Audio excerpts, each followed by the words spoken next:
Lo primero que tenemos que decir es que, según la Academia Americana, la mayoría de las revisiones sistemáticas para intervenciones para el error refractivo son de baja calidad.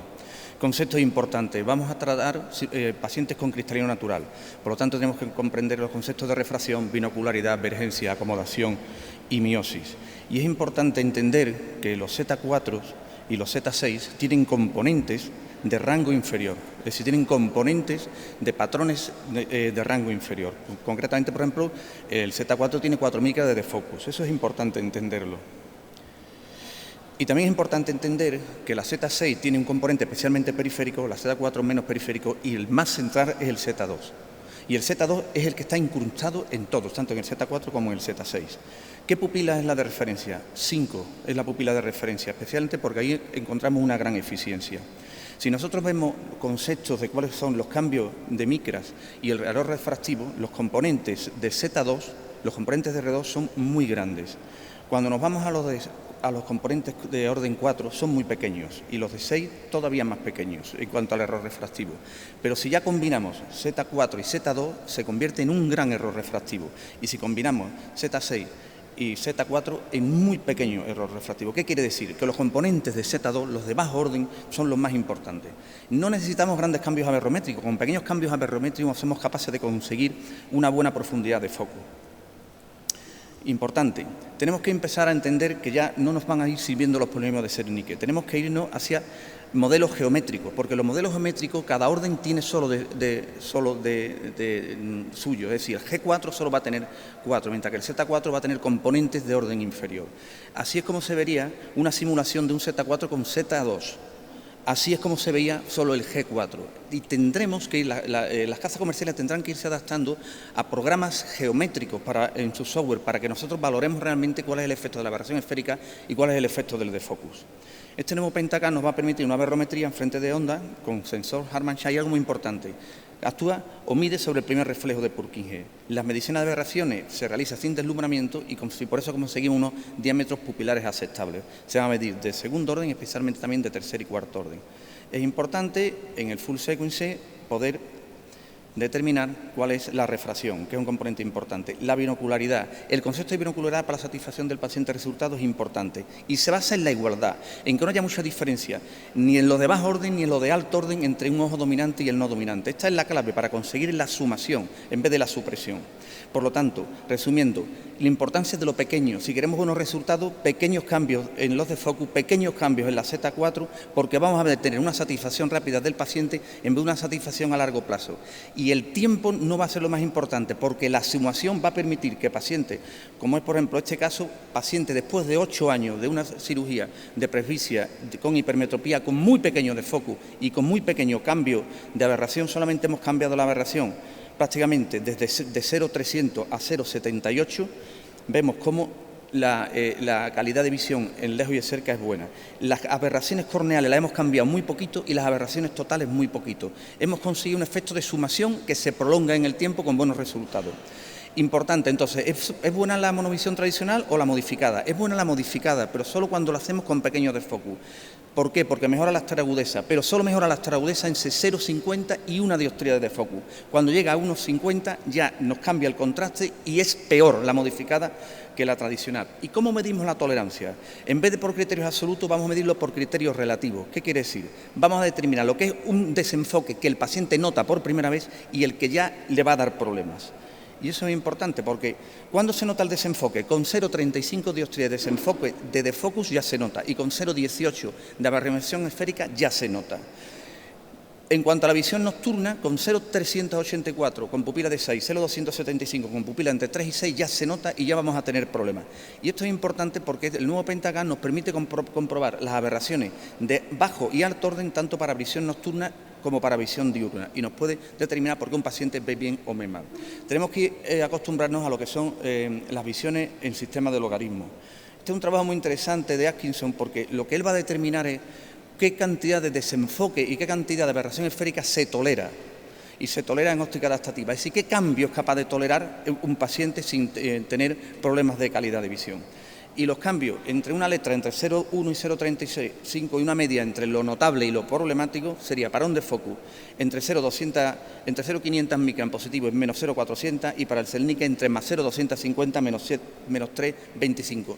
A partir de ahí vamos a tener problemas. Y en cuanto a dioptría, con un defocus de más 0,30 a menos 0,40 y un Celnique de más 0,70 dioptría menos 0,80, también vamos a tener problemas. Más 0,30 menos 0,40, más 0,70 menos 0,80 dioptría. Defocus y aberración esférica. En la aberración esférica ya van componentes del defocus. ¿Es importante la pupila? Sí, pero especialmente entre 3 y 4. Entre 4 y 6 ya no es tan importante. Y ¿qué decir? También es importante el astigmatismo. Es mucho más importante los astigmatismos secundarios que el coma, especialmente a 20 grados. Por lo tanto, la tolerancia, el desenfoque y las aberraciones solamente tienen que ser para cambios sutiles, porque si no, el paciente no va a estar satisfecho. Entonces, ¿por qué la icónica tesis de Fangy nos daba tanta diferencia de profundidad de foco? Por una sencilla razón. Porque Fangy, cuando medía las aberraciones Z4 y Z6, lo que estaba midiendo era el primer foco. Es decir, el foco alto, que tenía muy pocos efectos sobre la profundidad de foco. Es cuando él acoplaba más aberraciones, cuando nos metíamos en el foco más bajo, que este sí que tenía un gran efecto sobre la profundidad de foco. Y después por otro motivo, porque si queremos ser exquisitos, queremos ser muy exigentes en cuanto a la diferencia de profundidad de foco de unos a otros o de graduación de un foco a otro, si medimos somos la Z4 y la Z8, necesitamos cambios muy sutiles, porque si no nos metemos ya en cambios que son muy drásticos, estamos metiendo en supresión, que es lo que le pasaba a la tesis de Fangy. Hay algunos procedimientos, como el Press-Billon, que lo que intenta es que se consiga una máxima aberración, que no pase de ahí. Generalmente, es que es muy raro conseguir o ver aberraciones por encima de 0,56. Es muy raro. ¿Por qué? Porque lo importante no es a dónde llegues, sino el cambio. El cambio de donde tú estás a donde dejas al paciente, más que la total. Hay algunos sistemas que nos permiten poder modificar a base de pequeños trucos y poder intentar personalizar algunos tratamientos cambiando el de foco, cambiando la aberración esférica. Pero claro, al final y al cabo, ¿qué es lo que ocurre? Que todo va a depender del procesamiento neuronal, de las capacidades de cada uno. Por eso hay tanta variabilidad, por eso es tan difícil llegar a conclusiones. La acomodación del cristalino es algo que nos va a influir.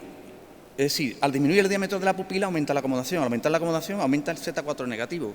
Por eso los Z4 negativos, especialmente cuando leemos y en miosis y en convergencia, exageran mucho la profundidad de foco. Importante, necesitamos medir la dinámica pupilar.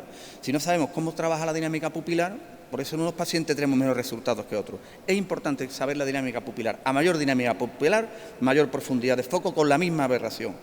Lo que nos permite el Pentacam es al menos conocer la pupila que se tiene en distintas situaciones de luz, para tener un pronóstico.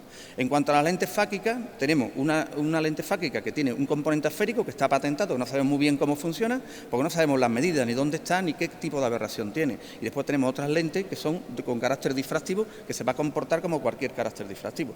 ¿Qué quiere decir esto? Que cuando tenemos las aberraciones totales y las líneas esféricas tenemos que conocerlas. Y cuando trabajamos con otros procedimientos tenemos que saber, como en cualquier otro procedimiento intraocular, la distancia, el short mu, el short alfa, las aberraciones totales, las no totales y sobre todo el short mu, las aberraciones totales corneales y las totales. ¿Por qué? Porque un componente esférico o un componente difractivo se va a actuar exactamente igual que en córnea o con cristalino. Podemos saber el posicionamiento de la lente y podemos saber también si la isla histórica cómo está situado. Por lo tanto, en el postoperatorio, con la dinámica pupilar también nos va a permitir en pacientes con BOL alto, pero una buena dinámica pupilar, no tener que cambiar las lentes. Importantes los detalles.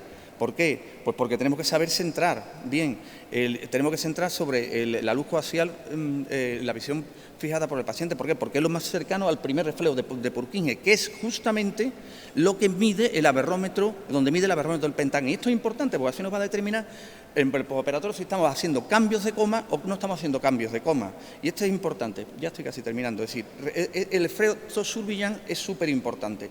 Este nuevo Pentacam nos va a permitir ver el rendimiento total y cómo se afecta, si se afecta al cristalino o como en este caso es un cambio por pliegues corneales. Lo más importante, difusión acomodativa y difusión binocular, selección de pacientes. Para terminar, 4 cosas. El punto próximo de convergencia hay que hacerlo, la amplitud de acomodación hay que conocerla, la esterosis y los test de dominancia. Con un cursor, un flipper y 2 minutos, haciendo saber un coverte y la flexibilidad acomodativa, vamos a saber qué es lo que le pasa al paciente antes o después. Es decir, si tenemos un coverter normal o una flexibilidad acomodativa rara, podemos saber si la disfunción es acomodativa o binocular antes y después. Paciente ideal, dominancia sensorial marcada, ortoforia, buen estado motor, isoagudeza y buena estereosis. Cuidado, cuando existen difusiones, no olvidar las verticales, grandes amétropes que nunca usaron lentes de contacto, miopes que estudian sin gafas, incidencia de convergencia, hay que tratarlos antes de la cirugía. Desaconsejable siempre entropias, anisometropías y ambliopías profundas. Miopes altos que nunca han usado lentes, cuidado. Miopes sin compensar, cuidado. Hipermétropes sin compensar, cuidado. Anisometropías altas y estrabismo y ambliopía. A veces hay que poner lentes de contacto previas. Entrenamiento visual antes o después si tenemos problemas. Muchas gracias.